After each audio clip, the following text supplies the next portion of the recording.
dahil sobrang low battery ng iPhone. Pero nais mayan mo na ako sa camera.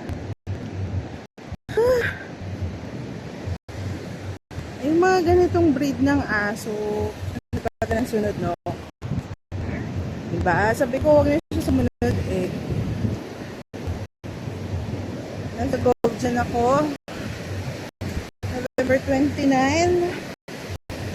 Dapat laki sa alog. Dapat ngayon yung alis namin nila nanay.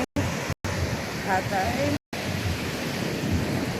Kaso, ganun talaga. Buti na travel fund ko pa. Technically, sa dulo ko ng sa may parola pa. Hindi ko alam kung nasa yung parola na doon. Technically, nasa southernmost tip ako ng Pilipinas.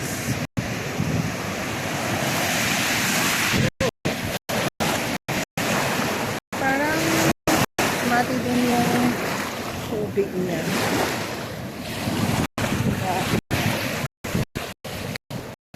Doon wala lang masyadong bato sa mat.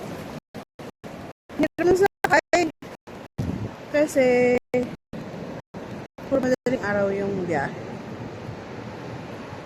So kung 8 to 2 nights ko,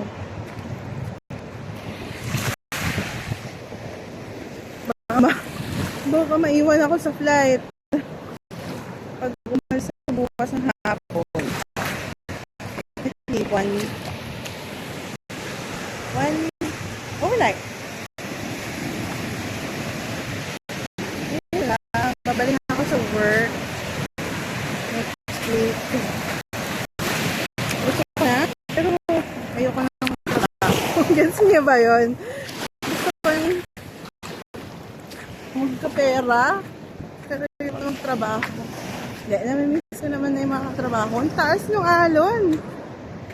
Lalo na doon. Hindi mo ako mapag-vlogger. Kasi mababaliw ako pag ako lang. Ayan. Sana maganda yung video.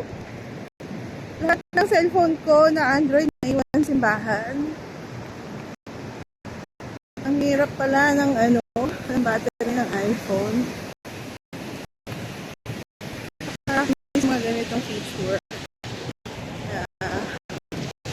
Para ka nag-vlog. Yun lang. Goodbye.